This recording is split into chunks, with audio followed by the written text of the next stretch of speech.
Boa noite. Boa noite. Boa Estão me noite. ouvindo? Boa Ah, noite. que bom, que bom. Boa noite, gente. Boa Boa noite a noite. todos. Boa noite, Boa professora. noite. Boa noite. Ah, essa é a voz do Pedro. É. Ah, Boa tá noite, joia, professora. Pedro. Boa noite, Adilson.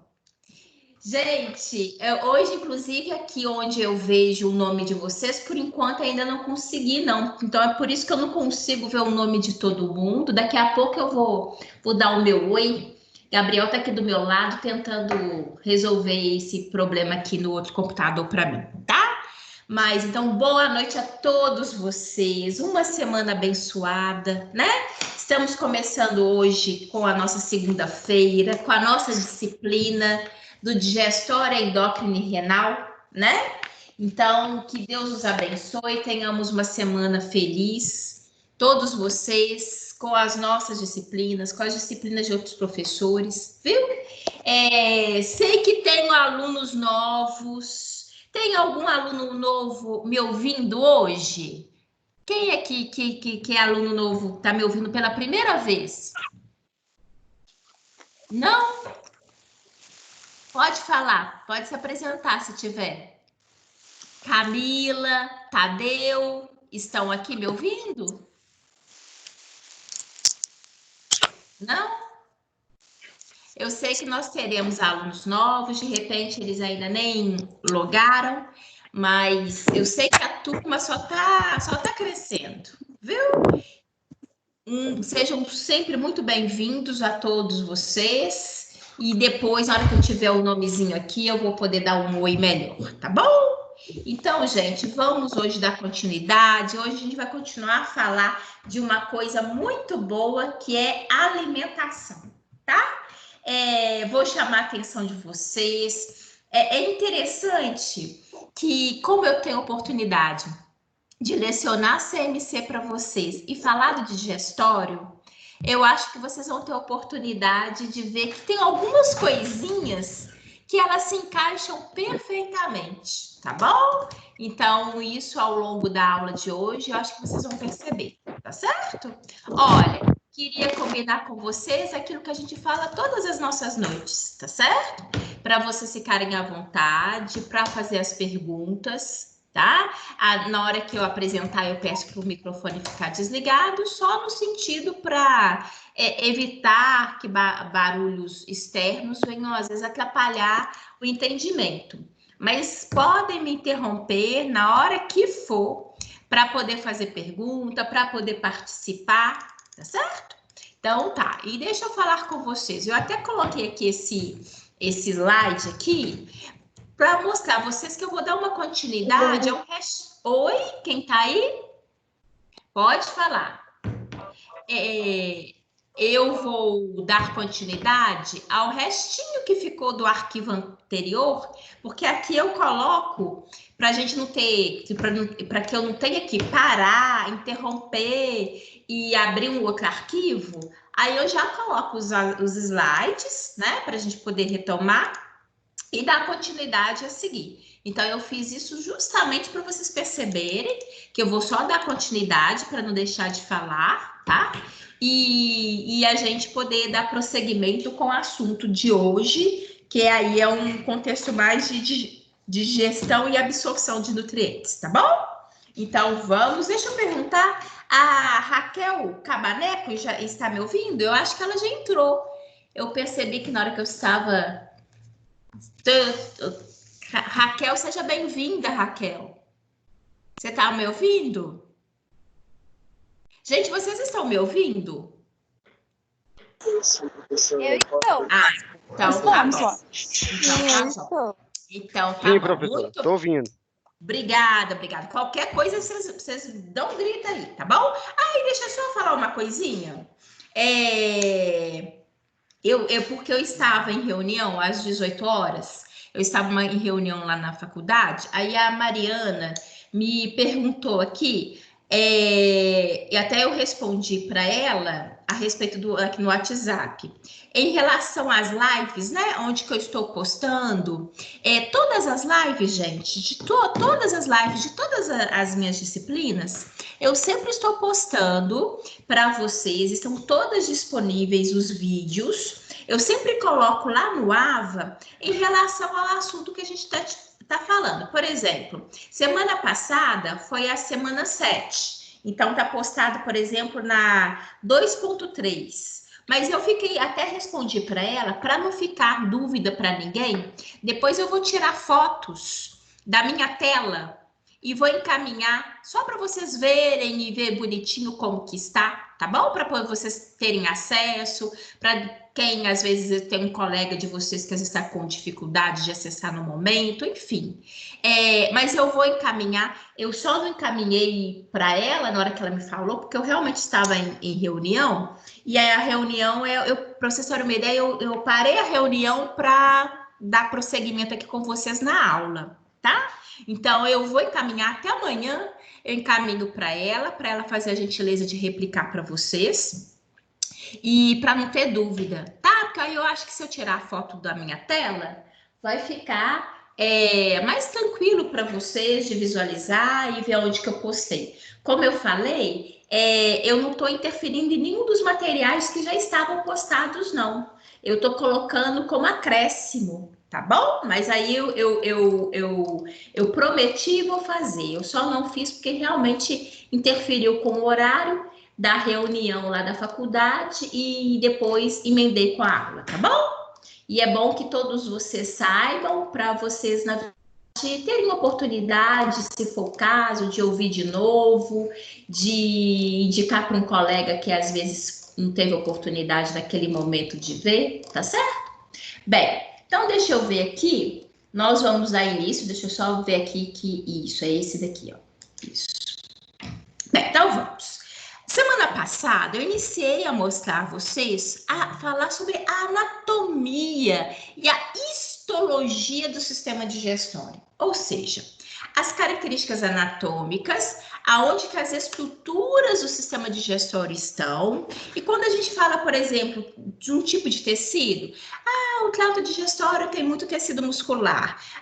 Existe um revestimento de tecido epitelial. Isso é a histologia, ou seja, o estudo tecidual em relação aqui àquela área que nós estamos estudando, tá bom? Então é o seguinte, ficou faltando, eu cheguei a apresentar a vocês, falar para vocês sobre o fígado, né? E eu tenho que dar continuidade hoje para mostrar a vocês o pâncreas. Inclusive, eu sempre chamo a atenção do meu aluno, porque como aqui na nossa própria disciplina, eu falo do pâncreas hoje, e logo na nossa próxima unidade, que vai ser sistema endócrino, eu vou falar do pâncreas novamente, tá? Então, o que eu vou combinar com vocês? Hoje eu vou apresentar a estrutura do pâncreas, vou falar para vocês a posição anatômica, enfim, mas eu vou completar as informações do pâncreas lá no sistema endócrino, tá bom? Por quê? Porque aí lá vocês vão ver que tem uma partezinha que hoje eu vou só citar, mas é porque lá vocês vão entender, aí eu vou poder falar sobre tipo de célula, vou falar sobre o hormônio, tá? Então eu vou pedir a vocês a permissão para que eu vá apresentar hoje o pâncreas, parte dele. E o que ficar faltando, eu vou apresentar no sistema endócrino, porque aí vocês vão ter a maturidade de entender aquela parte estrutural que eu estiver apresentando para vocês, tá bom? Porque aí eu não só vou citar, como também eu vou falar sobre os hormônios e funções. Porque eu acho, como eu sempre falo com vocês, muito importante o quê? A gente não só ter a estrutura, mas entender a função, porque aí faz sentido. Eu agora falar para vocês de células alfa, beta e gama, vai virar uma decoreba pura e eu não gosto disso, tá bom?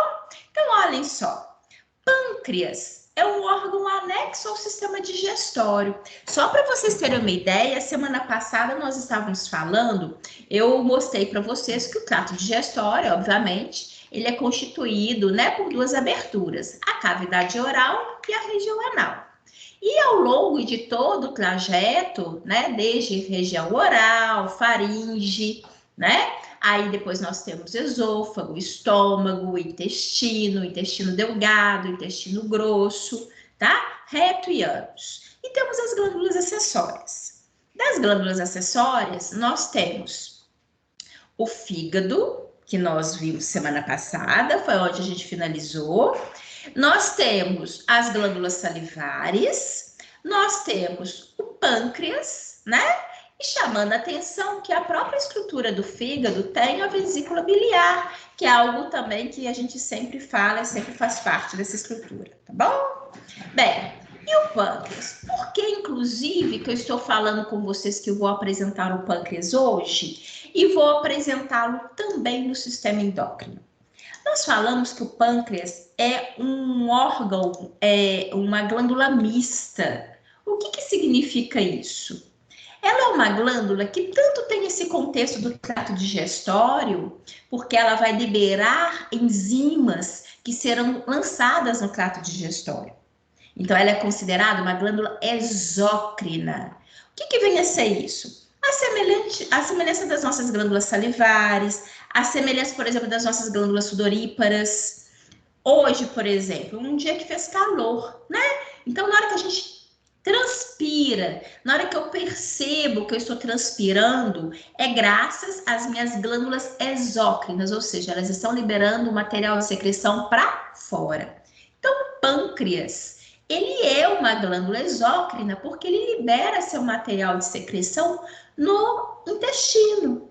E vale até a observação, viu, gente? Todo o trato digestório, desde a boca até a região anal, é considerado meio externo ao nosso corpo.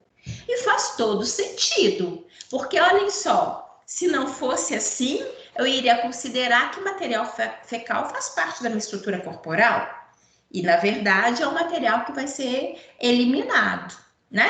Então, quando qualquer estrutura que libera o material de secreção no trato digestório é considerado meio externo, tá bom? Só vai fazer parte de mim, por exemplo, aquela vitamina, aquele aminoácido que foi absorvido, e aí sim ele vai fazer parte do meu histórico celular, tá certo? Bem, então o pâncreas é essa glândula mista, e é por isso que a gente vai estudá-lo hoje, né, no sentido de sistema digestório, e vamos estudá-lo lá no futuro, no sistema endócrino, porque aí ela vai ser também uma glândula endócrina, tá bom? E é essa partezinha que eu vou deixar para explicá-los lá dentro de um contexto, porque aí vai ser muito mais didático, tá? Olhem só a imagem dessa estrutura, olhem só a imagem do pâncreas, né? Aqui o autor colocou anteriormente para gente, tá? Mas ele é uma estrutura relativamente pequena, ele tem um formato que se fala um formato de cunha. E é isso que eu apresento para vocês. Ele tem, né, cerca de 12 a 18 centímetros de extensão e aproximadamente cerca de 70 gramas de peso, tá?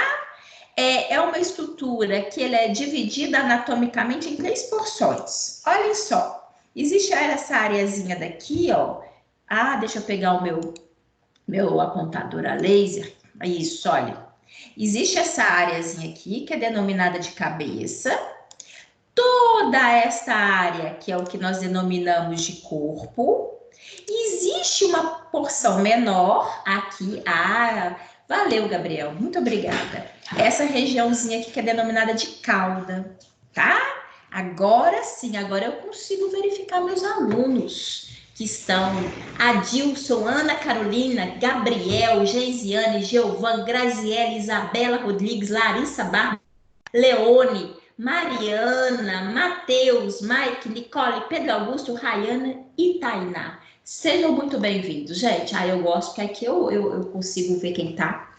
Bem, então olhem só, gente. Repetindo, o pâncreas, ele apresenta anatomicamente 3 áreas, das quais nós podemos pontuar essa regiãozinha que é denominada de cabeça, essa área que corresponde a uma maior parte da glândula, que é denominada de corpo, e uma regiãozinha, uma extremidade, que é denominada de cauda, tá? O que é interessante também chamar a atenção de vocês nessa imagem? Reparem essa estrutura central, que é o ducto, tá? É uma estrutura condutora que vai direcionar o material que vai ser produzido pelas células pancreáticas até o ambiente de intestino delgado, que daqui a pouco eu vou mostrar para vocês, tá bom? Então é interessante isso, é bom a gente verificar, tá? Porque aí faz sentido dela ser uma glândula que vai liberar o material de secreção na região intestinal. Olhem só, aqui eu acho que fica mais bonito para vocês observarem ainda, né? É uma estrutura na qual eu observo, eu tenho o pâncreas aqui, né? Aquela estrutura que eu acabei de mostrar para vocês, olha, essa região imaginária aqui seria a região de cabeça, a maior parte região de corpo e a extremidade que é a região da cauda. Essa estrutura que aparece aqui fácil para vocês, né, bem chamativa, é o baço. É uma estrutura hematopoética, tá? Que vocês vão estudar lá no sistema imune. Bem, e aqui, ó, o autor do desenho está mostrando para gente o duodeno, que é a primeira porção do intestino delgado. E é interessante porque ele mostra para a gente justamente, olha, eu não mostrei para vocês, não falei que essa estrutura é uma estrutura de ducto e que ela vai ser condutora do material produzido pelo pâncreas, quer sejam enzimas, né, e secreções que serão liberadas do intestino delgado. Olhem, aqui neste desenho esquemático, vocês podem perceber isso, porque o autor está nos mostrando essa estrutura do ducto, que é o ducto comum, do qual o material vai ser liberado nessa região, tá? Isso aqui é de tão grande importância que mais adiante vocês vão entender melhor, tá? Olhem só chama atenção nesse desenho esquemático, aqui o autor, percebam que essas regiõezinhas que ele colocou aqui pra gente em amarelo, é essa porção exócrina que nos interessa nesse momento. Ou seja, eu tenho aqui células glandulares que são responsáveis por produzir enzimas que serão lançadas até o intestino delgado. Essas areazinhas aqui, ó, deixa eu até colocar separadamente para vocês verificarem. Eu vou aqui, porque aí já chama atenção. Uai, não tá, não?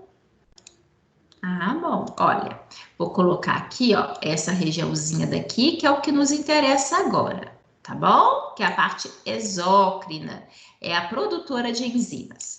E aqui eu vou colocar em uma outra cor, só para mostrar a vocês. Vou até colocar longe só para diferenciar. Essas estruturas aqui que parecem até rosinhas, olhem, tá?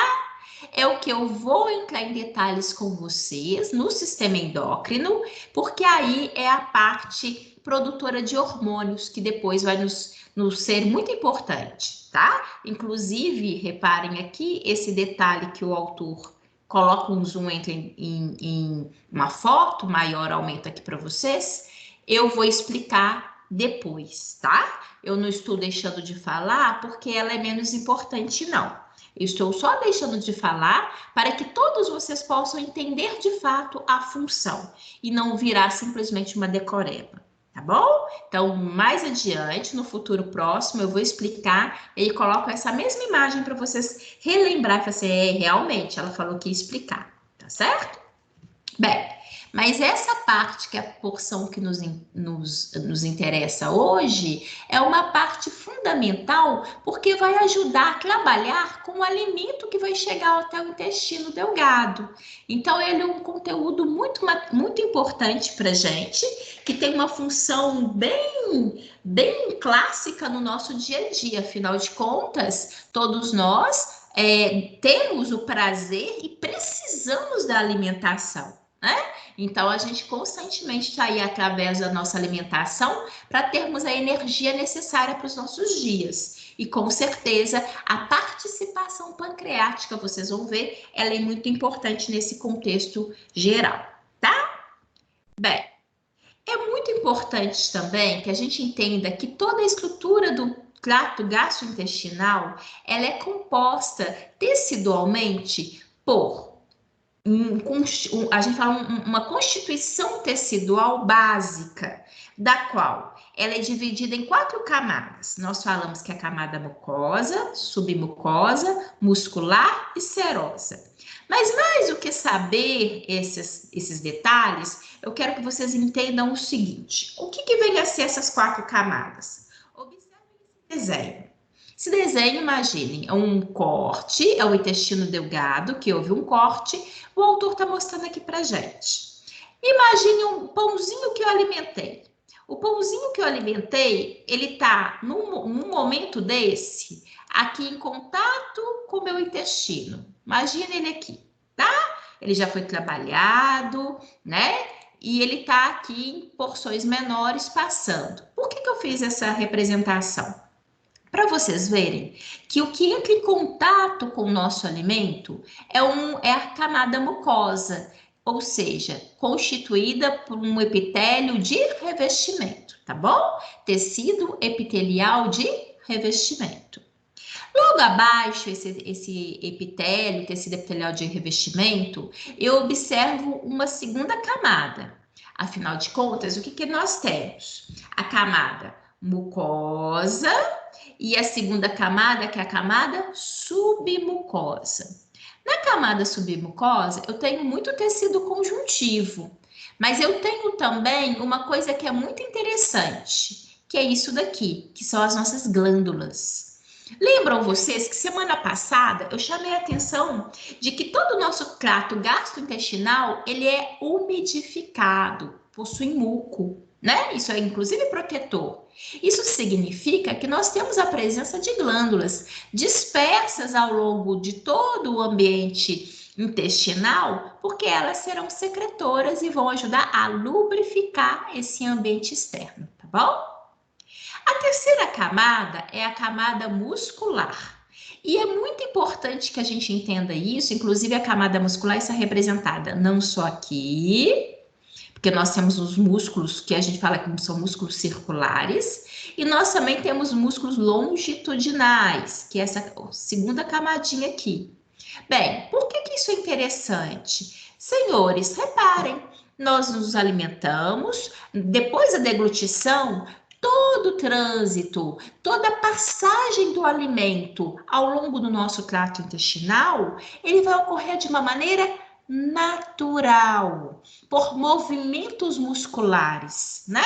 Então, é importante a gente imaginar que todo o trato gastrointestinal, ele é muito rico em tecido muscular, tá? Então, é por isso que a gente fala que existe essa terceira camada, que é uma camada rica em tecido muscular. E aqui, no caso, é tecido muscular liso.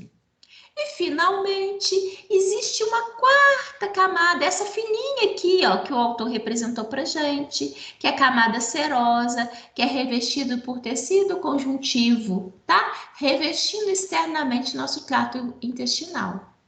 Bem, repetindo, existe uma primeira porção, que é tecido epitelial de revestimento, que é a camada mucosa.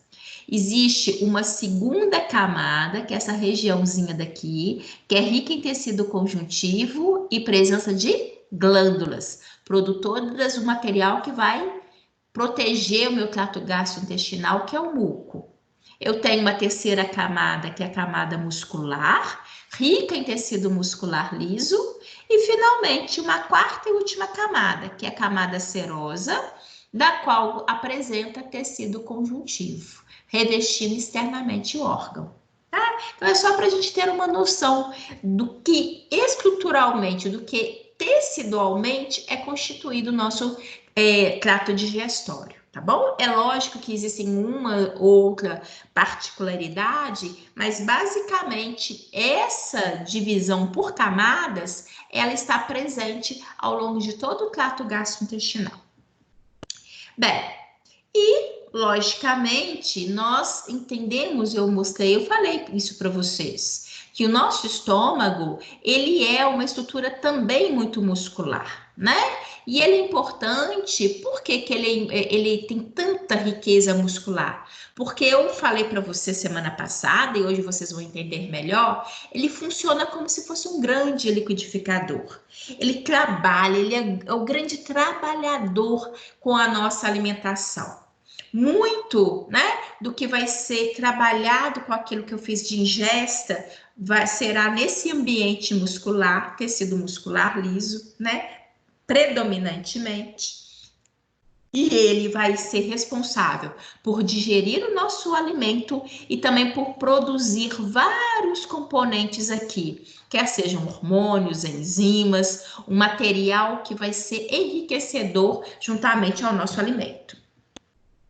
Para vocês terem uma ideia, do ponto de vista tecidual, o que é interessante observar que no estômago nós temos diferentes tipos de células. Nós temos células de superfície, que são produtoras de muco, nós temos células do colo e nós temos principalmente células parietais, que são as responsáveis por produzir o ácido clorídrico, e o fator intrínseco. Não sei se vocês se recordam, fator intrínseco, nós mencionamos ele lá na CMC, quando eu falei com você sobre a vitamina B12, porque a vitamina B12, eu não só tenho que ingeri-la através da minha alimentação, como o meu organismo precisa de um fator intrínseco para que eu possa absorvê-la de uma maneira adequada, né?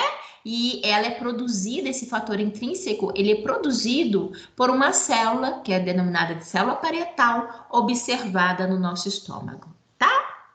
Tem a célula principal, que também secreta outros componentes, como a pepsina e a ligase, tá? O pepsinogênio, nós vamos ver, ele é responsável pela quebra das proteínas, tá? E as lipases atuam sobre os lipídios a fim de fazer com que os lipídios possam ser divididos em porções menores de gordura, tá bom? E as células pilóricas, também conhecidas como células G, são produtoras de gastrina. Gastrina é um hormônio que ele vai estimular a liberação do suco gástrico, tá? Nós vamos ver mais adiante. Então, eu chamo a atenção de vocês que, consequentemente, para que o estômago seja um grande produtor de uma quantidade tão grande de material, é porque ele vai ter células específicas, cada uma produzindo componentes específicos. Com destaque, vou destacar aqui para vocês, para a célula parietal, para a célula principal e para as células pilóricas, tá bom? Ou também conhecidas como células G. Isso daqui para a gente é muito importante, porque a gente fala tanto da importância dessas substâncias e para a gente entender que elas sejam produzidas pelo nosso estômago, tá bom?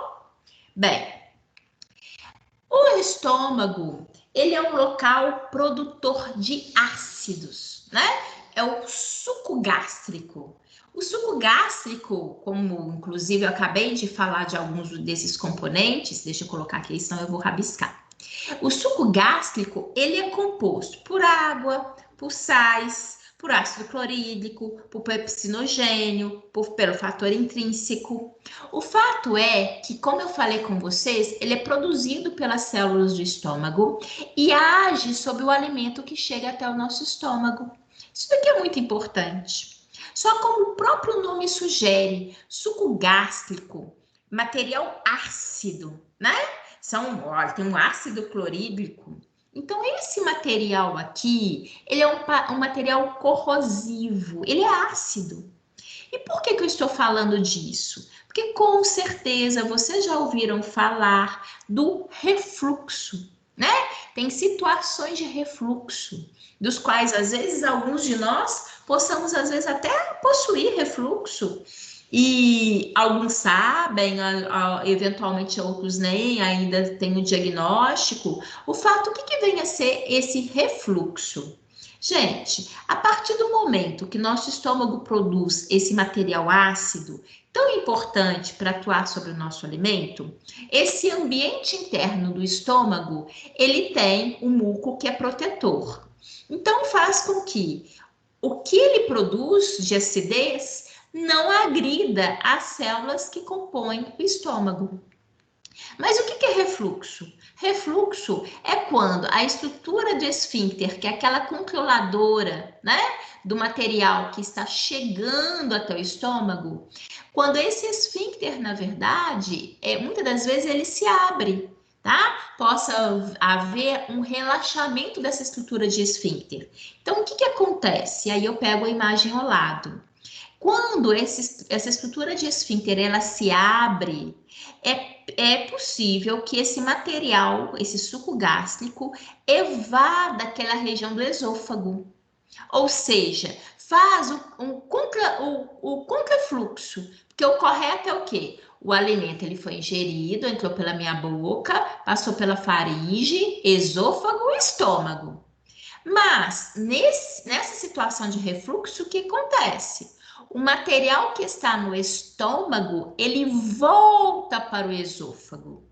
E às vezes isso acontece, gente, conosco no nosso dia a dia, para vocês terem uma ideia, principalmente quando a gente dorme.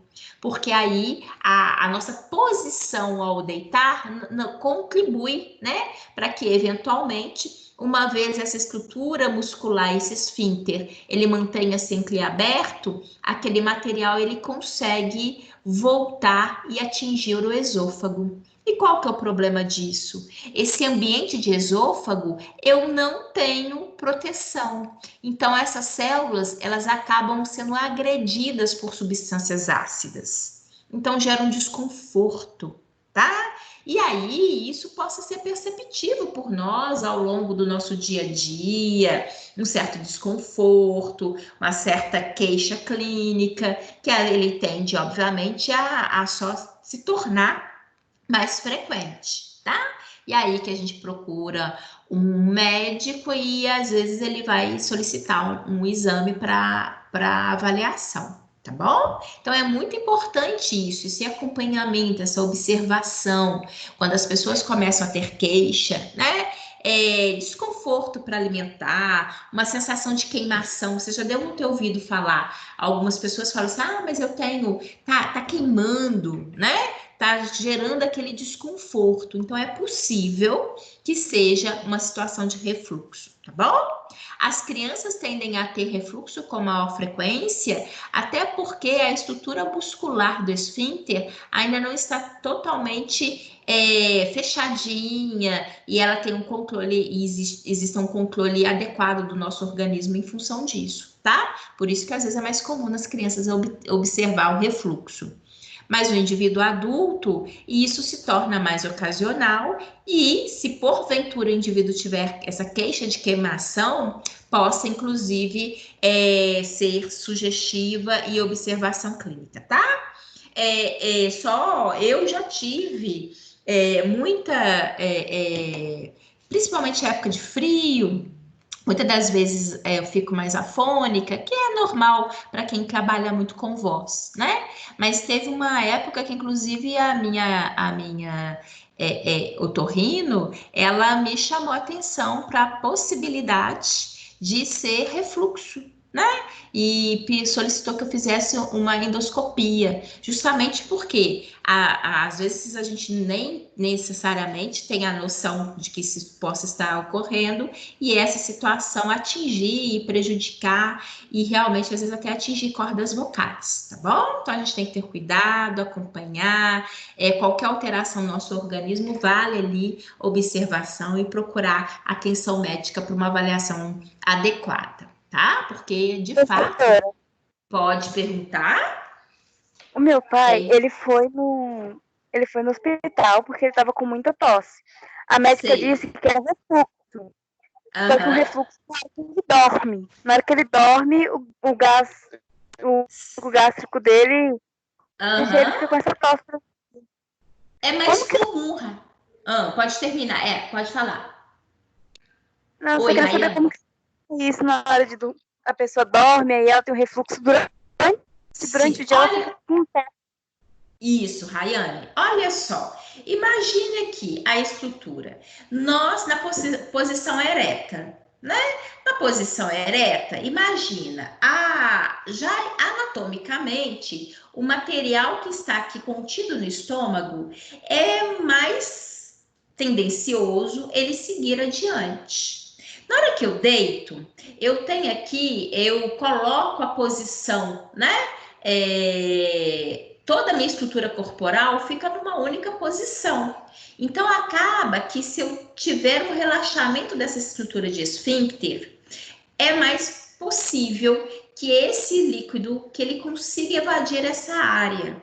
Então, não quer dizer que essa estrutura de esfíncter, essa abertura, ela só ocorra na hora que eu deito, não. Mas é porque a posição anatômica, ela colabora para isso. Não sei se vocês já viram, existem alguns colchões que fala que é colchão anti-refluxo. É muito comum, é mais comum, por exemplo, esse tipo de colchão para bebê, onde existe uma elevação da região da cabeça em relação ao restante do corpo. Por quê? Então, ele te ajuda a manter um pouco mais elevada essa área, né, da cabeça, inclusive do esôfago, para dificultar que eventualmente esse material, né, passe com maior facilidade por essa estrutura de esfíncter. Então, a questão é, quem tem refluxo, ele tem por uma abertura que ocorra na estrutura do esfíncter, um afrouxamento dessa estrutura, e que, porventura, ao dormir, isso colabora, ou seja, não é ao dormir, é ao deitar. Independente do dia, né? Se eu, de repente, eu tô à toa, meio-dia, e resolvo deitar, de qualquer forma, é uma questão de estar na posição deitada, que colabora para que esse material, facilita para que esse material evada a área do esôfago. Existe também uma outra possibilidade de queixa clínica, que é o que a gente chama de esofagite eosinofílica, que algumas pessoas também apresentam reações alérgicas frente, principalmente a alguns alimentos, que o esôfago também vai apresentar danos estruturais. Seria um tecido, sabe quando a gente machuca? Né? Imagina, que eu fui machucar meu braço. Imagine esses pequenos machucadinhos internos, ou seja, tanto refluxo gástrico, quando eventualmente alguma queixa, né, até mesmo uma alérgica, que possa promover agressão ao tecido do esôfago. Por isso que o indivíduo tem a queixa, aquela queimação, aquele desconforto na ingesta, né? Às vezes até uma certa sensação dolorosa, de desconforto para deglutir.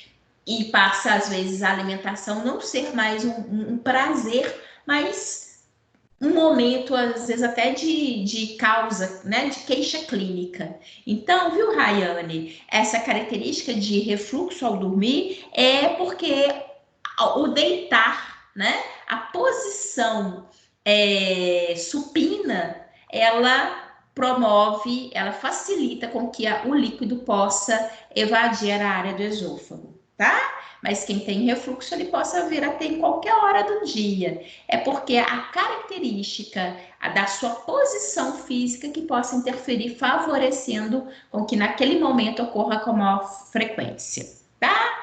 Bem, e logicamente, aí como a gente tende a passar um período maior deitado, né? Imaginando o período noturno, onde em média a gente vai dormir ali umas 6, 8 horas, então acaba que às vezes você possibilita quem tem esse refluxo de promover realmente esse retorno e danos teciduais. Então, por isso que a queixa, o desconforto desse indivíduo tende às vezes a ser realmente bem contundente, tá bom?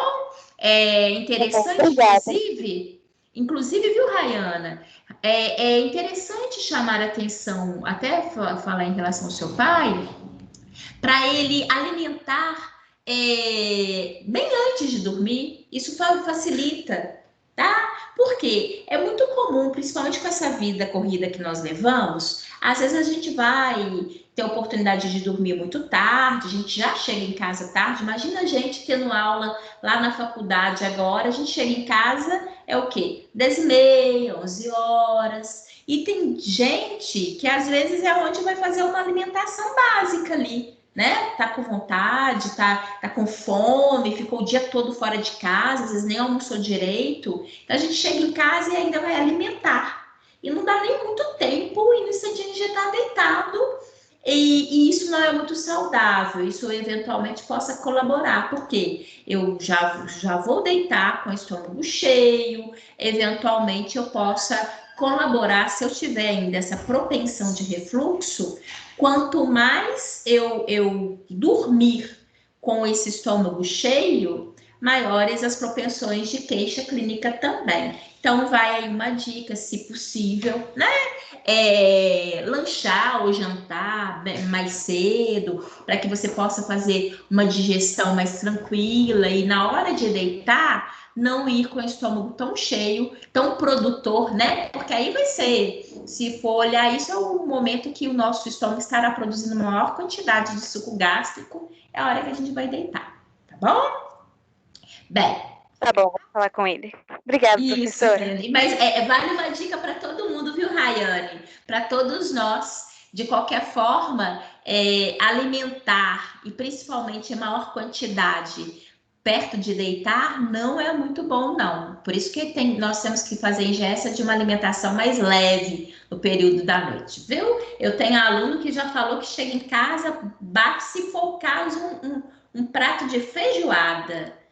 Não é saudável, não. É bom, é gostoso, mas a gente tem que ter cuidado, tá bom? Aqui, só para fechar, em relação às glândulas associadas, até para vocês recordarem, nós vamos falar um pouquinho mais da função delas hoje, mas nós trabalhamos com as glândulas salivares, apresentamos a estrutura do pâncreas, do fígado, né?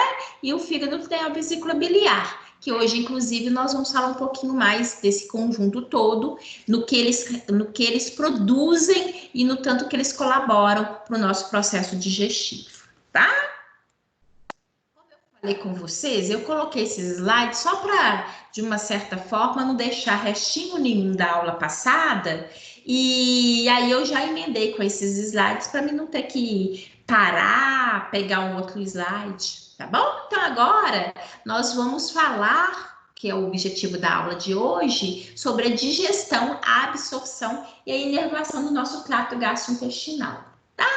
Eu sempre coloco com o meu aluno, porque desde quando eu apresento a vocês a anatomia, desde semana passada, quando eu falei que a saliva é importante, porque ela trabalha com o meu alimento, ela vai umidificar, ela vai ajudar no processo digestório, eu sempre tento apresentar o aspecto anatômico e histológico e dar um foco já na função, porque eu acho fundamental para a gente entender o conjunto, né?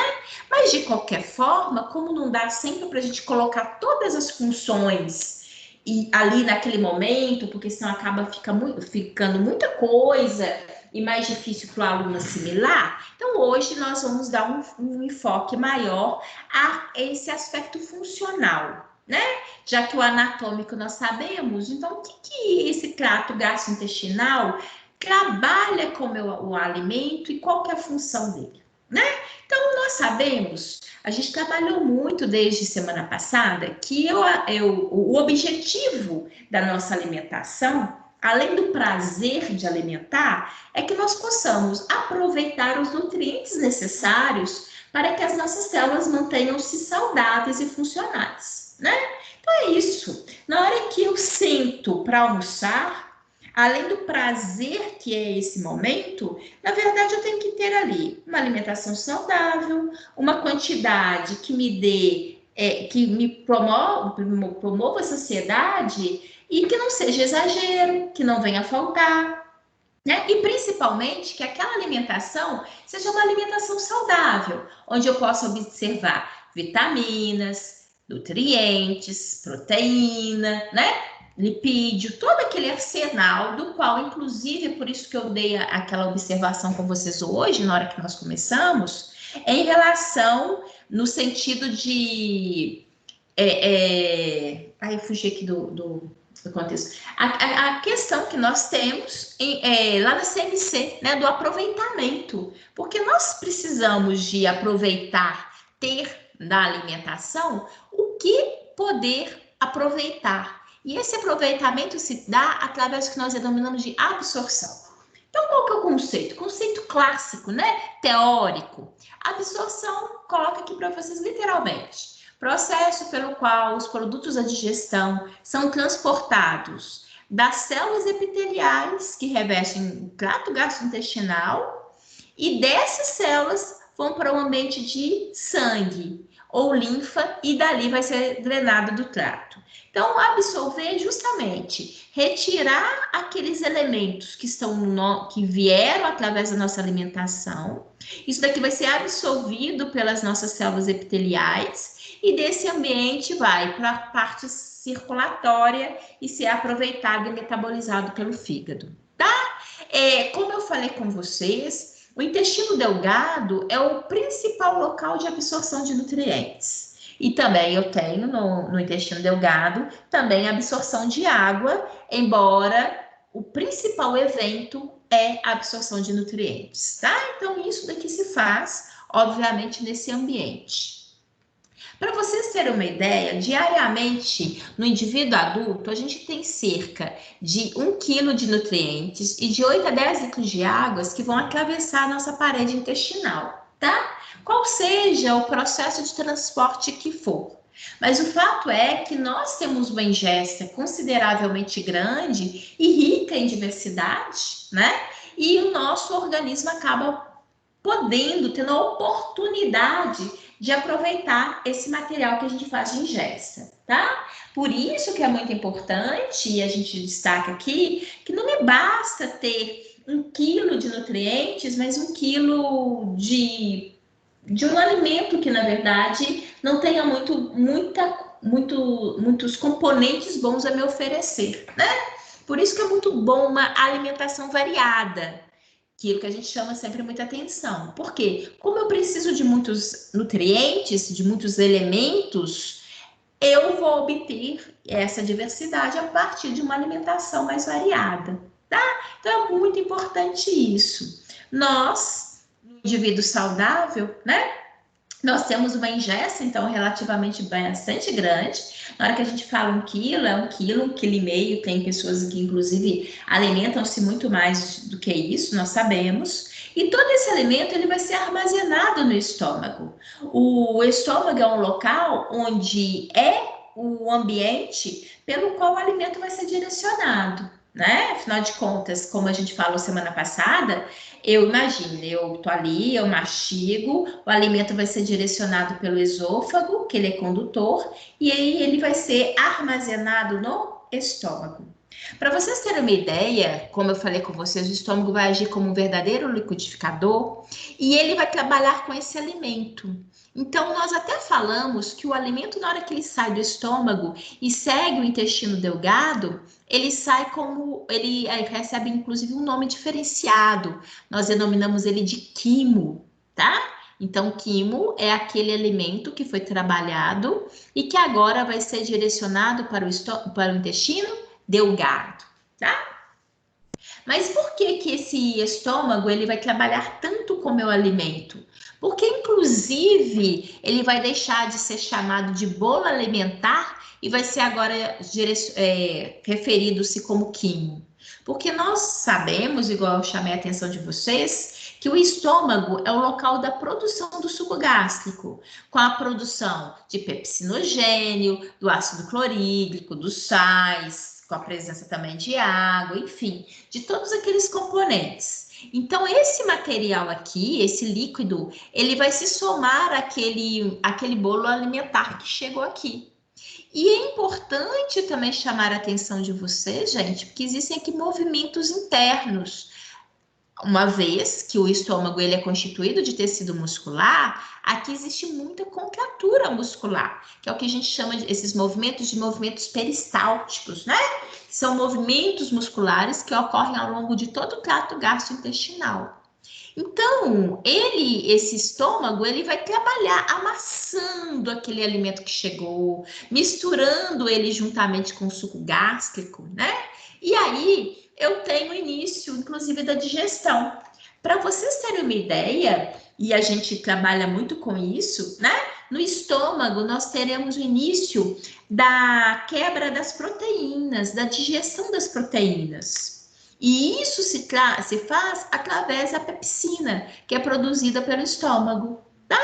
Até para a gente entender, lá na nossa cavidade oral, nós temos o início, por exemplo, da digestão do amido, tá? Afinal de contas, nós temos a amilase presente na nossa saliva. Então, ali ela também, ela trabalha juntamente com o alimento e começa a digestão do amido na nossa cavidade oral. No estômago, nós temos o início da digestão das proteínas através do pepsinogênio, que vai justamente trabalhar com aquela proteína que eu tive ingesta para que ela seja quebrada em porções cada vez menores. Então, é um trabalho de lento, né? Na verdade, a curto prazo, onde aquilo que eu fiz de ingesta vai ser trabalhado aos poucos, em diferentes regiões, tá? Afinal de contas, se a gente imaginar, é muito trabalho. Na hora que eu como ali um pedaço, um churrasco, né?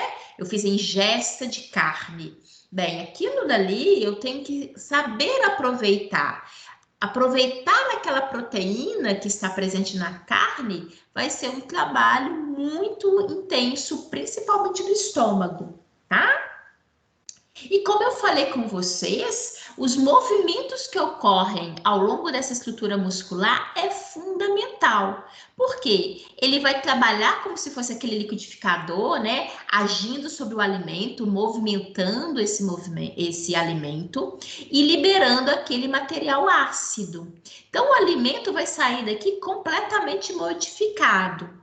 E uma coisa também muito importante que eu chamo a atenção aproveitando essa imagem, olha aqui. O autor está colocando para mim a estrutura do piloro, né, que é o esfíncter. Vocês vão ver que o alimento vai sair do estômago de uma maneira lenta também, de uma maneira lenta e gradual. Não significa que eu fiz a ingesta de meio quilo. Imagina, eu fui ali, almocei, pesei, paguei meio quilo de comida. E que depois esse alimento vai ser todo liberado de uma única vez. Não, não é. Muito pelo contrário. Vai precisar ser liberado aos poucos para que o processo digestório ocorra da melhor maneira possível, tá? Oi, diga, Giovana. Giovana, você quer perguntar? Ah, sim, quero, professora. Pode falar, Giovana. A minha dúvida é em relação à cirurgia bariátrica. Geralmente, muitas pessoas que têm sobrepeso, eles fazem a redução do estômago para poder inibir, para poder perder peso. E, além da retirada da porção do intestino, eu queria saber se há uma redução, como a redução a inibição da fome em si. Queria saber se a produção de suco gástrico e outros elementos também reduz com o passar do tempo. Como é que acontece? Sim, Giovana. Atua sim. Na cirurgia bariátrica, inclusive acho que semana passada a gente comentou sobre isso, existe, né, a retirada de parte do estômago. Para que uma pessoa chegue a uma cirurgia bariátrica, ela já passou por uma série de exames. A pessoa ela está sendo submetida, porque de fato, né, já foi comprovado então que a estrutura do estômago dela já foi estendida, já está mais ampla, né? Aquilo que a gente comentou semana passada. Se eu tiver exageros na minha ingesta, por ele ser uma estrutura muscular, ele vai cedendo. Então, aquela estrutura muscular anatômica pela qual a gente estuda, ela acaba que anatomicamente também ela vai se deformando. E dá sempre aquela sensação para aquele indivíduo de que, imagina, eu estou alimentando muito, mas como o meu estômago está mais amplo, dá aquela sensação de que ele ainda está vazio. Então, uma coisa muito importante, na cirurgia bariátrica é fundamental a observação de que, de fato, aquele indivíduo precisa de fazer essa retirada. Mas uma vez colocando os prós e contras e ali chegando-se à conclusão de que a cirurgia é uma situação interessante para aquele paciente, é isso mesmo que você falou, você está coberto de razão.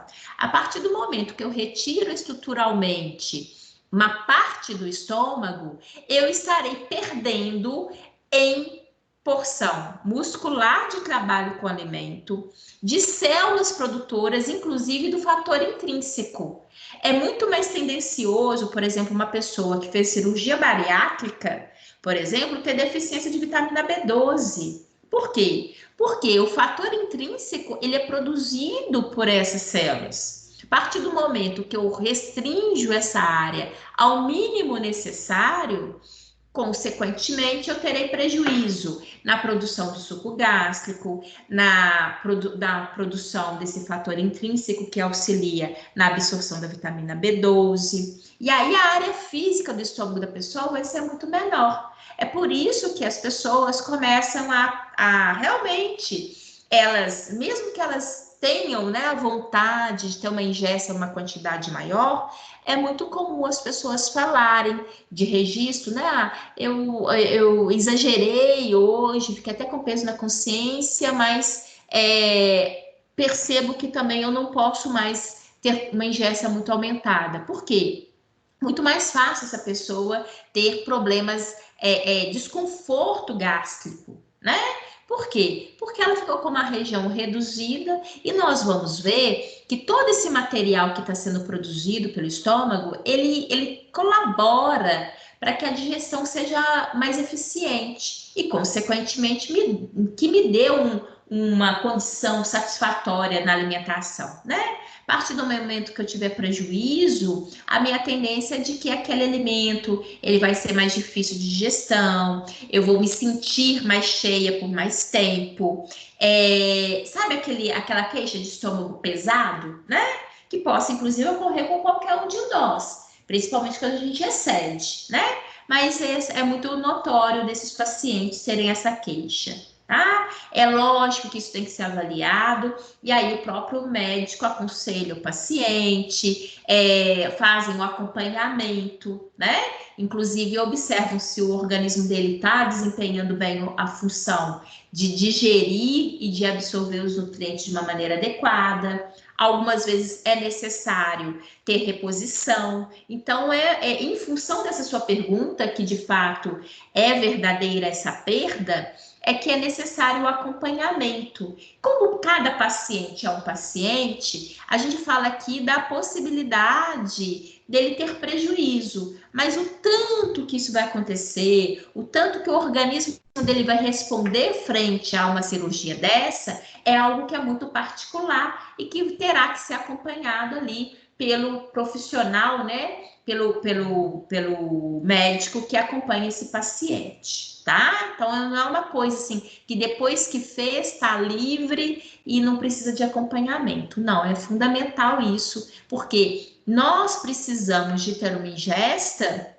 independente de quantidade, mas de uma ingesta que venha me trazer tudo aquilo que seja necessário para o bom funcionamento orgânico, tá bom? Então, isso é muito importante, sim. Bem, chamando a atenção aqui de vocês. De nada, Giovana, fique à vontade. Fiquem à vontade para fazer perguntas, tá, gente? Eu, particularmente, acho que esses assuntos, assim, muito interessantes, porque eles fazem parte do nosso dia a dia. E eu vou ter a oportunidade de mostrar aqui para vocês algumas questões que a gente já ouviu falar. É verdade que, dependendo de alguns alimentos, eu tenho uma dificuldade, uma lentidão maior na digestão? Pura verdade. Vou mostrar a vocês, né? Isso, assim, já comprovado. O tipo... Oi, diga, Angélica. Hã? Oi, professor. Não, eu apertei sem querer. Desculpa. Diga, Dilson. Ô, professor Luciano, fazer uma pergunta, eu acho que dentro desse contexto, não sei se a senhora vai poder me responder melhor, um conhecido meu, ele fez uma cirurgia de redução, né? Na infância ele era meio gordinha e cresceu, chegou à fase de adolescente e tal, e ele manteve esse peso acima do peso, só que quando ele chegou na fase adulta, ali para seus 18, 19 anos, ele fez uma cirurgia de redução. Só que o que acontece? Aí a cirurgia foi belezinha e tal, só que passou alguns anos, Ele emagreceu muito, emagreceu pra caramba. Tipo, ele vestia. Acho que o moleque vestia tipo uns 50 e caiu para 36, 38. Só que tem uns 2 anos que ele foi fazer um exame, estava passando muito mal e ele foi diagnosticado com diabetes. O porquê que ocorreu a diabetes no caso dele, assim, sendo que a cirurgia de redução era para reduzir o estômago, era só para fazer a redução, e eu queria também saber se se tem a ver com essas glândulas endócrinas que a senhora está falando lá atrás um pouquinho. Então, vamos por partes, Adilson. Primeiro, a cirurgia bariátrica, ela é uma cirurgia realmente bastante invasiva, que interfere muito no organismo e no funcionamento orgânico. Mas, na hora que a gente fala de diabetes, a diabetes ela está associada justamente a isso que você falou. A diabetes, nós vamos estudar adiante, ela tem a ver com a produção de insulina que ocorre pelo pâncreas. Então, de uma maneira direta, eu não sei, posso até procurar também saber, se é mais tendencioso promover, ter alguma alteração nesse sentido. Eu até acho que não, porque quando a gente observa os parâmetros clássicos, por exemplo, quem que é mais tendencioso a ter diabetes? Quem tem diabetes é justamente a característica da obesidade. Então, eu não acredito, eu vou procurar na Sociedade Brasileira de Diabetes se tem alguma coisa pontuando isso. Mas, na verdade, o que leva o indivíduo, o que daria mais chance ao seu conhecido a ter diabetes, é justamente a obesidade. Então, eu não sei se, porventura, de repente, às vezes ele até já era diabético e não foi identificado anteriormente. Tá? Por quê? O excesso, o ganho de peso, ele gera tantos prejuízos ao nosso organismo que ele tende a promover hipertensão e possa promover também a diabetes, que existe uma diabetes do tipo 2. Enfim, eu nem posso, nesse momento, explicar tudo isso para vocês, porque eu preciso de apresentar outros elementos para que vocês realmente possam entender isso, que é o que a gente vai ver no sistema endócrino. Por que a obesidade, por exemplo, leva o indivíduo a ter diabetes? Eu tenho que explicar isso, aí ele tem um caminho mais longo. O fato é, então, resumindo para te responder, realmente eu não sei, porque aí não tem uma associação direta do estômago, daquilo que é produzido aqui, que iria promover diabetes, não, tá? Essas alterações aqui, na verdade, a alteração do diabetes em relação ao que você falou, tem a associação com o pâncreas e com a obesidade, e não necessariamente com a retirada de parte do estômago, tá certo? Tá bom. Vou procurar. Vou ver na sociedade, que inclusive é uma sociedade, eu sempre indico, eu vou indicar isso para vocês. Sociedade Brasileira de Diabetes é uma sociedade em que vocês entram na internet, tem ali, ela é muito produtiva, ela trabalha muito com material instrutivo, inclusive eu monto muito das minhas aulas com material deles, tá? E são fontes confiáveis e assim dinâmica. Ela está sempre ali com dados atuais, enfim. Eu vou ver se tem alguma atuação, alguma pesquisa que venha a fazer essa associação. Mas aí ela não teria essa ligação direta aqui, não. Aí teria que ver o porquê. Eu acredito que essa situação ela mais seja residual de uma situação da época dele de obesidade do que necessariamente por causa da cirurgia em si, tá bom? O que refletiu nos dias de hoje, correto? Exatamente. Algo que não foi diagnosticado e que foi refletido nos dias de hoje. Exatamente, porque o diabético, tem muitos indivíduos, por exemplo, de repente eu posso ser diabético e não saber. Sabe? Tem muitas pessoas que são diabéticas e que eventualmente, como às vezes não tem uma queixa clínica nesse momento, ela às vezes vai acontecer a médio e longo prazo, às vezes a pessoa nem tem o diagnóstico. E ela possa vir, isso é inclusive um dos grandes problemas da diabetes, que as pessoas às vezes elas não fazem exames, ela vai levando, vai exagerando, vai ganhando peso e vai achando que tá tudo bem. E na hora que descobre, ela já é diabética e ela já teve vários prejuízos orgânicos. Porque é uma cascata muito grande. Tá, Dilson? Na verdade, eu vou mostrar e vou estender mais esse assunto para vocês adiante, porque tem vários detalhezinhos aqui para todo mundo acompanhar e entender. É muito legal. Eu gosto muito de nada, Dilson. Eu gosto muito da aula de diabetes, porque eu acho ela muito importante e muito interessante. Porque é importante porque a gente trabalha com a educação, que ela acaba sendo uma aula preventiva para todos nós, e nós, obviamente, na nossa casa, a gente acaba replicando isso, né? E importante porque a diabetes, ela é uma doença que hoje em dia ela está a nível mundial, tá? Obesidade, hipertensão e diabetes, infelizmente, são 3 aspectos que estão muito presentes na sociedade atual. Bem, então vamos voltar aqui.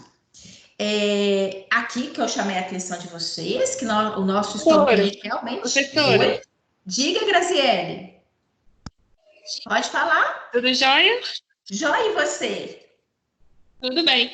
Só aproveitando a pergunta do Adilson, me fala uma coisa. Por que hoje em dia existem pacientes, como por exemplo o Romário, né, que é famoso e todo mundo conhece, que fez a redução justamente para ficar livre do diabetes? A questão é o seguinte: uma vez diabético, sempre diabético. A redução, ela te ajuda a perder peso, né? Então, aquilo que eu comentei, a partir do momento que a obesidade te gera a diabetes, a sua perda de peso te previne a não diabetes, tá? O porquê que o ganho de peso... Eu vou tentar explicar só para vocês terem uma noção. Se eu sou muito obesa, eu tenho, logicamente, ali, se essa obesidade estiver justamente associada, porque eu não alimento adequadamente, eu tenho alimentos hipercalóricos, eu sou uma pessoa sedentária, então eu alimento muito, não saudável, e não perco peso porque eu não faço atividade, ou seja, eu como mais do que eu, na verdade, gasto. Então, só vou ganhando peso.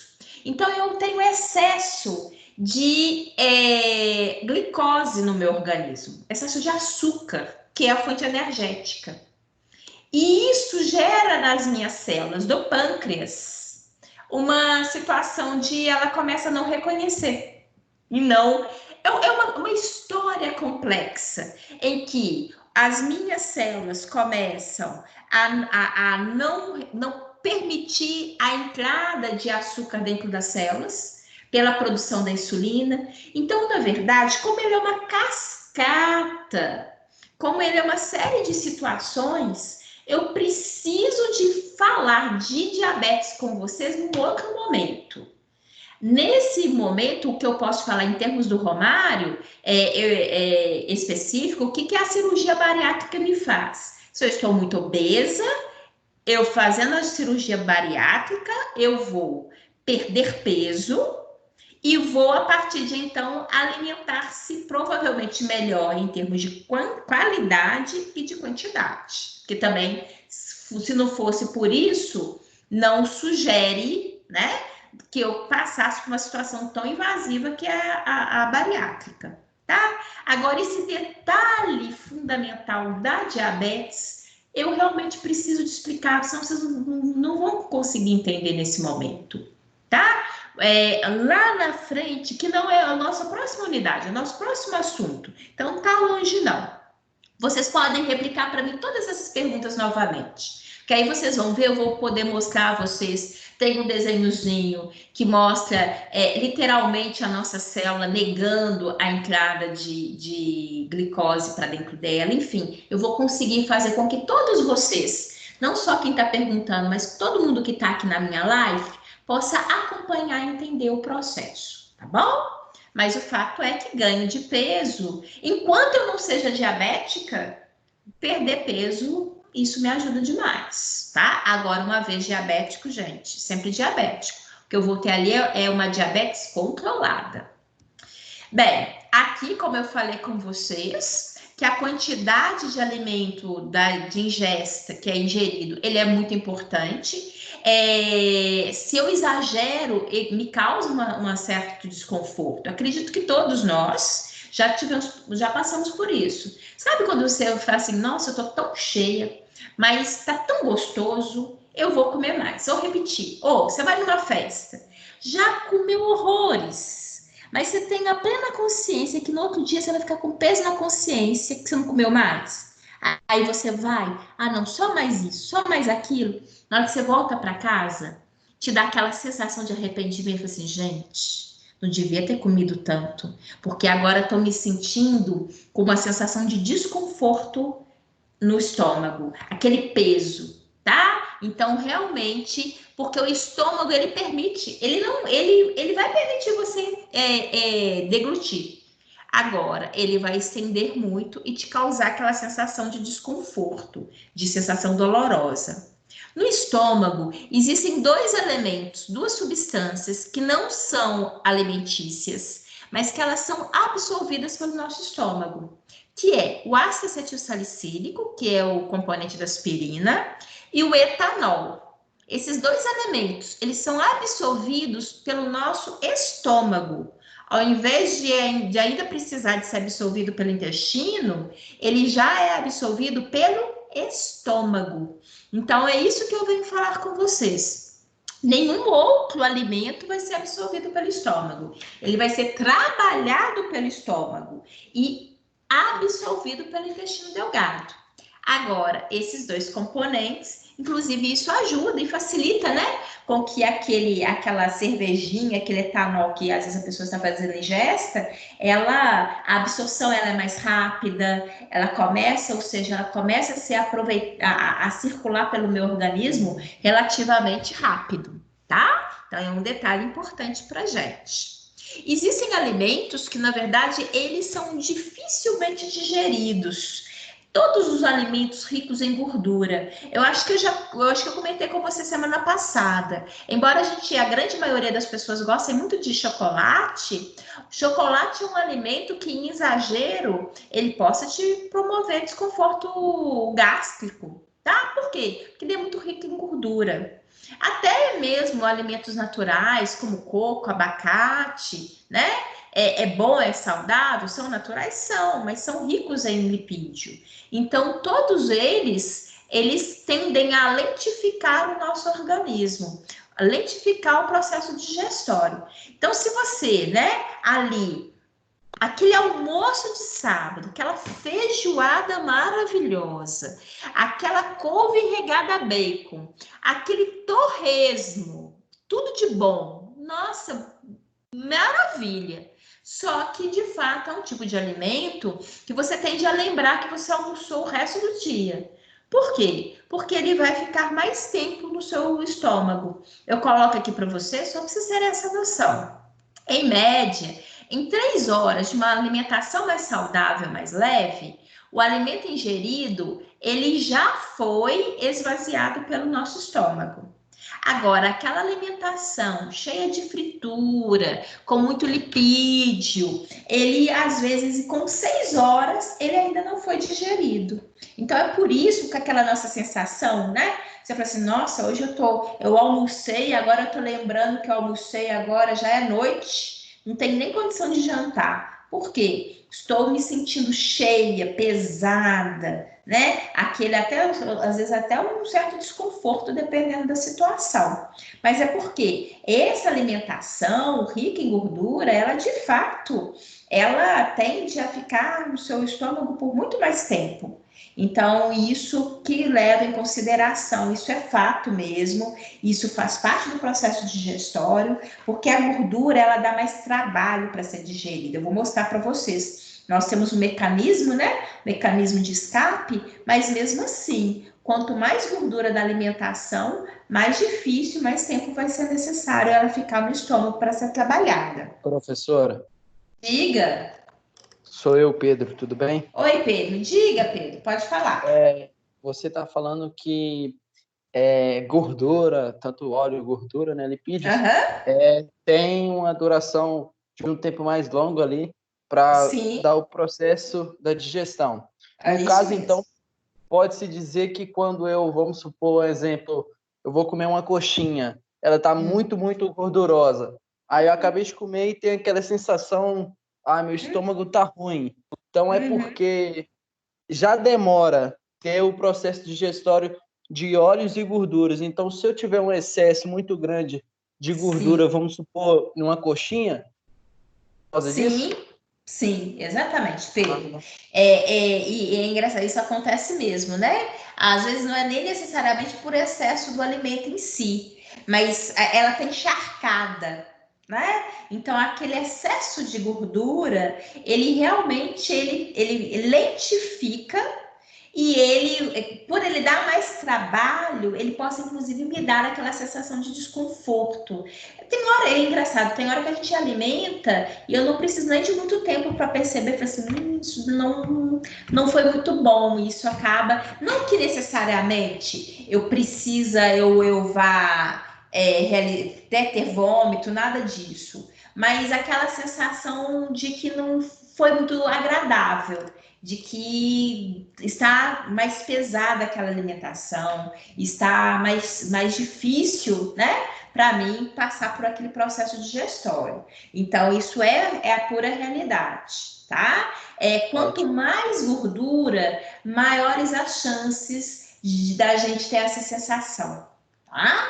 Inclusive, isso que eu vou começar... Obrigado. De nada, Pedro. É isso que eu vou, inclusive, chamar a atenção de vocês, como ocorre essa digestão de lipídio. Nós já falamos, eu já citei para vocês, que a bile ela é produzida pelo fígado e estocada na vesícula biliar. E essa bile, ela é a responsável justamente para colaborar no processo de digestão e absorção da gordura, para que o meu organismo possa trabalhar de uma maneira mais adequada possível, né? Então, olhem só, o que nós vamos perceber? Que depois dessa alimentação, ou pegando a pergunta do Pedro, depois dessa coxinha, né? Rica em gordura, encharcada em gordura, vocês podem ter certeza que se esse indivíduo possuía a vesícula biliar, né? Ou seja, se ele não retirou, ela agora está em franca expansão e liberação de material, tá? Liberação de bile. Por quê? Porque logo após as nossas refeições, nós observamos que a nossa vesícula biliar, ela vai liberar, eles já verificaram em cerca de 1 hora após aquela refeição rica em gordura, a nossa vesícula biliar está ali liberando bile. Inclusive, semana passada, agora eu não me recordo ao certo quem me perguntou, mas teve alguém que me perguntou por que tem a formação de cálculo na vesícula. E aí eu falei que é excesso de colesterol, né? Quando o nosso organismo, ele de fato, ele tem excesso de colesterol, que até coloco para vocês, ó, qualquer excesso de colesterol, ele acaba sendo acumulado no nosso organismo, inclusive podendo vir para um ambiente de vesícula biliar. E aqui ele acaba cristalizando, né, formando os cristais e que vão ser formados essa litíase biliar, o que é muito clássico e às vezes a necessidade da cirurgia repentina, porque imagine cristais aqui dentro, uma estrutura muscular pequena, ela em média, ela consegue ter aqui um volume de cerca de 50 ml, em média, ela é pequena, e imagina ela aqui cheia de cristalzinhos, né? Isso vai agredir, danificar o tecido interno, então ela inflama, então a possibilidade dela supurar, ou seja, quando ela se abre inflamada na região abdominal, eu corro o risco de promover septicemia no paciente, ou seja, inflamação generalizada na região abdominal, podendo levar a óbito, tá? Aqui, inclusive, seria uma imagem sobre raio-x e ultrassonografia, ultrassonografia, e a gente consegue verificar aqui 2 pontos, que são cálculos biliares de uma vesícula biliar, tá? Então, é muito importante isso, porque ela trabalha continuamente na liberação desse material, da bile, né? juntamente ali no ambiente de duodeno. Então, é por isso que a gente percebe que o alimento ele vai ser liberado para o duodeno, né? Vai sair do estômago, vai ser liberado para o duodeno. E logo nessa primeira porçãozinha aqui, vai ter a liberação da bile. Por quê? Justamente para poder ajudar na absorção desse material. Como eu falei com vocês anteriormente, olha, a vesícula biliar, ela começa e se estende liberando esse material de bile até 1 hora após aquela alimentação rica em gordura, tá? Então, isso são valores médios, gente, só para a gente ter uma noção pro tanto de tempo que, eventualmente, essa nossa vesícula biliar possa liberar o material ali para nossa digestão, tá? E o que você pode falar, Luciene, o que faz a vesícula biliar saber que o meu intestino está chegando um alimento rico em gordura? Isso tudo é uma questão hormonal. Então, eu vou apresentar para vocês, daqui a pouco, os hormônios envolvidos na digestão, tá? E, particularmente, para a liberação da bile pela vesícula biliar, nós teremos a participação de um hormônio que é o que a gente denomina CCK, que é a colecistocinina, tá? Então, é por isso que ela sabe movida por uma ação hormonal, o que regula muito todas as funções do trato digestório. Aqui, só para nos dar, eu falei com vocês que hoje a gente ia falar de algo que é interessante, porque falar sobre alimentação, né, é algo que é muito, muito bom, muito gostoso. E aqui, só para começar a aguçar, vocês vão ver que hoje ainda vão aparecer outras imagens, que na maioria das vezes os meus alunos, assim, gostam muito, tá? Sempre tem, eventualmente, aquele que não é muito adepto, tá? Da carne, da batatinha frita e mais associado a uma saladinha, sempre vai aparecer um alface, tomate, uma cebola aqui para agradar a todos, tá bom? Então, o fato é que aqui no caso, eu até coloquei a imagem de um sanduíche. Por quê? Porque no sanduíche, de uma maneira geral, embora seja a maioria das pessoas, né, acham que ele seja muito saboroso, a maioria dos nossos sanduíches são muito ricos em gordura, né? Nós temos ali uma carne que foi ali, de uma maneira geral, bem com presença de gordura, o queijo derretido, né? Um molho bastante calórico, muita batatinha frita. O fato é que qual que é o prejuízo, qual que é a dificuldade da digestão da gordura? Os lipídios, eles são insolúveis em água, algo até que a gente viu sexta-feira, né, quando a gente apresentou as propriedades dos lipídios lá na CMC. Então, o fato deles não serem solúveis em água, isso gera uma dificuldade aqui pra gente. E é justamente por isso que a bile ela é tão importante.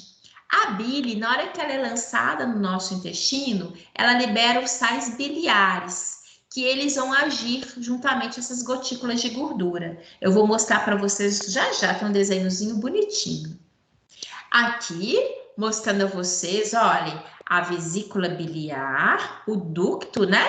E ela vai ser liberada aqui, ó, no ducto comum, juntamente ao intestino delgado. A primeira porção do intestino delgado, que é o que a gente chama de duodeno. Como eu falei com vocês, o hormônio responsável para estimular a vesícula biliar a liberar a bile é a colecistocinina, que para poder facilitar esse nome grande é o que a gente chama de CCK, tá? Então, ela estimula a liberação da bile pela vesícula biliar. Este hormônio, ele também estimula o nosso pâncreas a liberar as enzimas pancreáticas, as enzimas que são produzidas por ele. E bem como também, esse material vai ser todo liberado aqui nesse intestino delgado. Essas enzimas e essa bile vai atuar frente ao alimento que está chegando, frente ao quimo, né? Como eu falei com vocês, o nome que a gente vai dar a partir de agora é quimo. Esse material vai ser lançado juntamente ao quimo para que ele possa ser aproveitado, absorvido pelo meu organismo. É também estimulada a liberação de bicarbonato pelo pâncreas. Bicarbonato é aquele bicarbonato que eu tenho certeza que todos vocês também, ou a grande maioria, já fez ingesta. Quando a gente tem um mal-estar intestinal, é muito comum a mãe falar assim, toma uma pitadinha aqui de bicarbonato que faz bem. Por quê? Bicarbonato é um tampão biológico que o meu organismo produz e ele vai ajudar justamente a neutralizar aquele material ácido.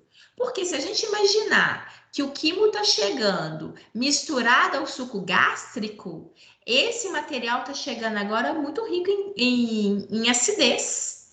E o meu intestino delgado, ele também não seria interessante para ele a ação desses ácidos. Então, o meu pâncreas produz bicarbonato que ajuda a neutralizar, né, a fazer com que aquele material deixe de ser ácido e, consequentemente, não promover qualquer ação contra o epitélio do intestino delgado, tá?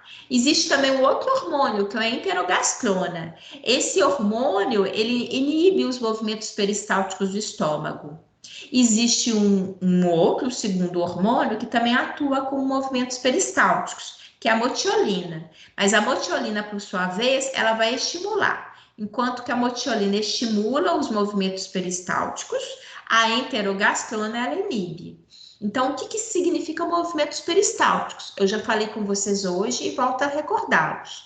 São os movimentos musculares que ocorrem ao longo de todo o nosso trato gastrointestinal.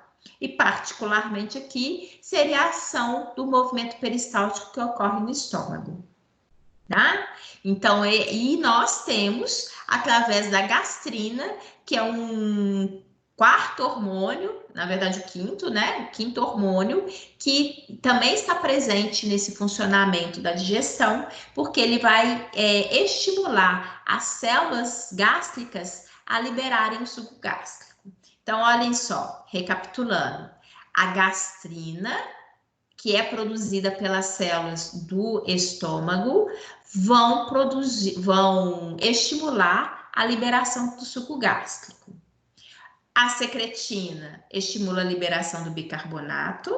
A colecistocinina estimula a liberação da bile pela vesícula biliar e a liberação de enzimas pelo pâncreas. A enterogastrona inibe os movimentos peristálticos do estômago, enquanto que a motiolina, ela estimula os movimentos peristálticos. No final, se a gente observar, eu tenho toda a ação desse ambiente, que é uma ação fundamental para que o meu alimento seja trabalhado e aqui que tenha-se o início de uma devida absorção desses nutrientes, tá bom? Então, isso aqui para a gente é fundamental a ação deles. Olha só, quando eu falei com vocês que este hormônio, CCK, estimula a bile, a vesícula biliar a liberar a bile, e que essa bile vai agir no intestino delgado para quebrar, né, para trabalhar com a gordura, como é que ele faz? Eu peço para vocês agora fazerem uma observação. Deixa o slide de lado e imagine agora a sua cozinha. Todos nós já fizemos bagunça da nossa cozinha. De repente, a gente deixou cair muita gordura na pia, no fogão. Só de ver, a gente já fica desanimado, porque a gente sabe o trabalho que dá isso. E aí, sabe quando a gente faz aquela bagunça e vai dar até um tempinho que você fica tão triste, tão desanimado, que você fala assim, ai meu pai do céu, deixa eu criar ânimo para arrumar essa bagunça. Olha só, por que eu falo disso? Porque é muito comum você observar que aquelas poças de gordura que estavam na superfície, se ela passar um tempo, qual que é a tendência dela? Você vai ver que a gordura, ela tende a se unir, formando uma grande gota única de gordura. A gordura, ela vai se somando ali, você vai ver uma grande poça de gordura. Por que isso é importante, essa observação? Porque a gordura, quanto maior for a estrutura, mais difícil ser trabalhada. Então, nós temos, através dos movimentos peristálticos e também, juntamente com o material que está sendo lançado ao nosso alimento, a a gota de gordura, ela é dividida em porções menores. Então, o que nós vamos perceber? Que a estrutura lipídica, eu começo a perceber estruturas extremamente pequenininhas. E essas estruturas pequenininhas ainda, olhem, aqui o autor colocou para gente. Sabem essas estruturazinhas verdes ao entorno? Ele está mostrando para gente os sais biliares. Ou seja, a bile, ela se une às estruturas, às gotículas de gordura. No que ela faz isso, o que ela permite? Que agora essa gotícula de gordura possa ser trabalhada com molécula de água. Por quê? Essa partezinha verdinha que está exposta aqui do lado de fora, ela se solubiliza a água, ou seja, ela se mistura à molécula de água. Então, é uma maneira, é como se você tiver uma estrutura, de repente você coloca um ímã nela, e aí, através do ímã, ela acaba sendo levada pela estrutura da água, tá? Então, os sais biliares fazem isso. Os sais biliares, eles envolvem a estrutura de gordura, fazendo com que essa estrutura de gordura possa ser miscível à água, trabalhada com a água. E aí, obviamente, poder passar pelo meu ambiente e ser absorvido também. Então, eu só quero que vocês percebam que a digestão de gordura, a digestão de lipídio, ela é trabalhosa. Por quê? Primeiro, eu tenho uma grande ação de uma gota grande de gordura, porque tem esse fator de agregação. Eu preciso de trabalhar com essas estruturas maiores, dividi-las em porções menores e favorecer que essas estruturas menores estejam ladeadas por sais biliares, para que aí sim eles possam ser aproveitados pelo meu organismo.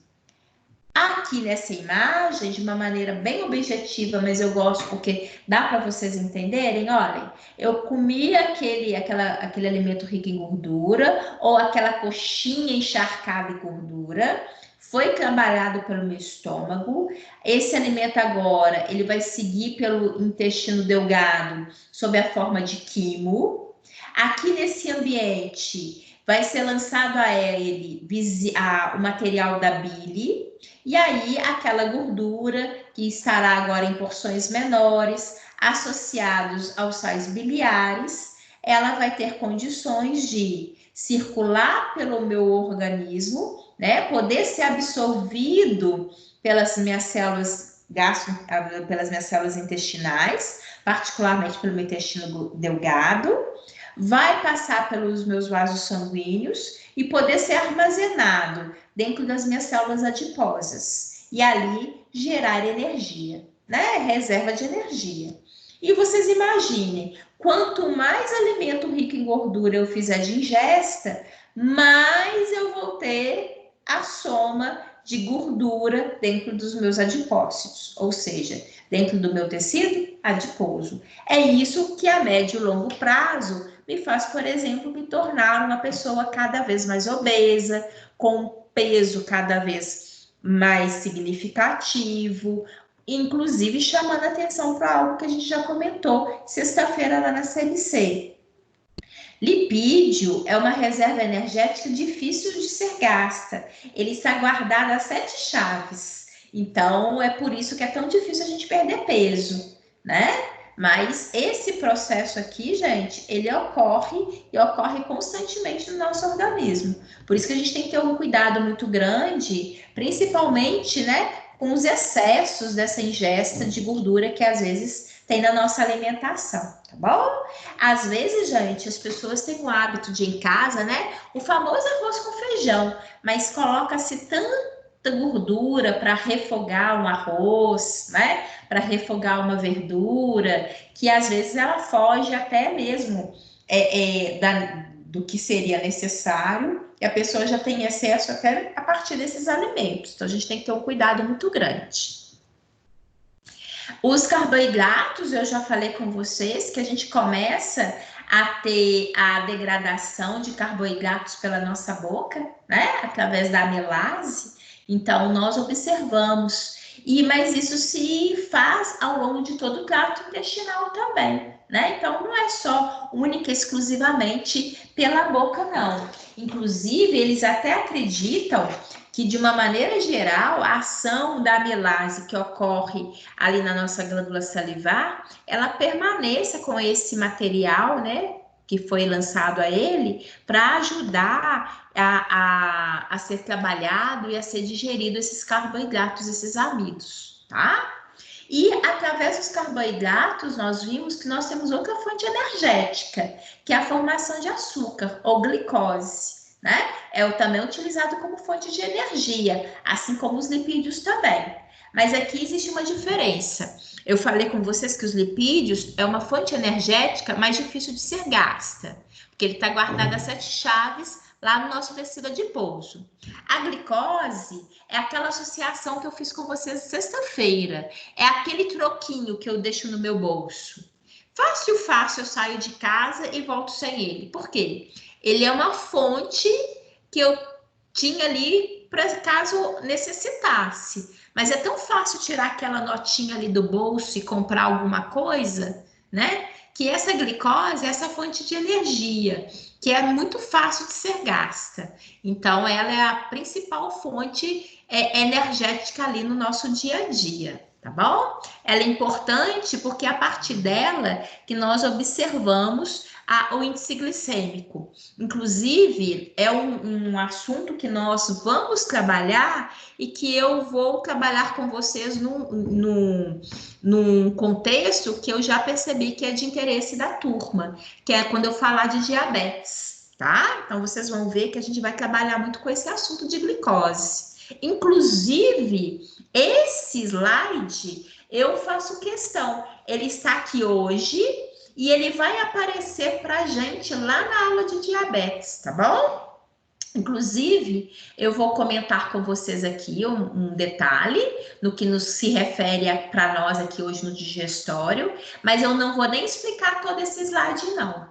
Tá? Tem detalhes aqui de células alfa e beta que eu não vou entrar nesse contexto. Por isso que eu faço questão de depois aparecer o mesmo slide lá no sistema endócrino, para mostrar a vocês, olha, lembram que naquele momento eu falei assim, eu não ia explicar, né? Porque nesse momento agora eu iria criar fator para dificultar o entendimento de vocês. Mas aí depois a gente vai completar o nosso raciocínio. O que é importante a gente entender aqui hoje? Que na hora que eu me alimento, esse alimento, ele vai aumentar a minha taxa de glicose no sangue. Por quê? Porque grande parte do nosso alimento é carboidrato. Nós, inclusive, vimos que o amido, né, é a nossa principal fonte de carboidrato na alimentação. Então, grande parte dos nossos carboidratos, do nosso alimento, é carboidrato. Então, ele vai ser transformado, né, em glicose. Essa glicose, ela vai circular pelo meu corpo, mas ela vai ser armazenada no fígado, sob a forma de glicogênio. Então, é constantemente no nosso dia a dia. Imagina, eu acordei, tomei café da manhã, então eu produzi glicose. Aí, chega lá para as 11 horas... Trabalhei demais e de repente eu começo a sentir uma certa fraqueza. Às vezes, até eu falo isso particular, às vezes eu realmente começo a tremer de fraqueza. Dá até raiva, né? Porque, na verdade, eu sei que eu tenho tanta reserva, mas por quê? A glicose é aquela reserva que a gente usa para o dia a dia. Então, se eu tomei um café da manhã, não muito, às vezes não muito rico, eu produzi glicose, mas depois, na hora que eu passo por longos períodos em jejum, de repente eu começo a sentir fraqueza.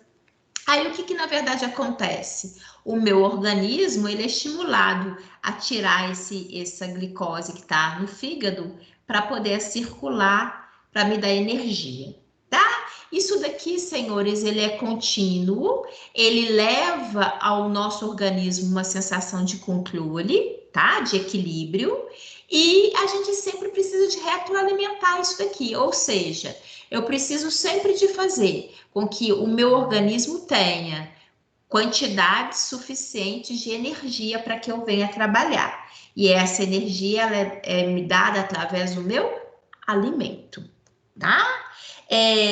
Gente, eu vou fazer o seguinte. Daqui na hora do nosso intervalo, eu vou dar o intervalo e a gente volta a partir desse slide. Inclusive, se porventura alguém tiver alguma pergunta até aqui, podem ficar à vontade, tá bom? Então, vamos fazer o seguinte, vamos dar o intervalo, a gente volta às 21 horas, então. Vão ao banheiro, fazem um lanche, tá? E a gente volta já já. Beijão para vocês.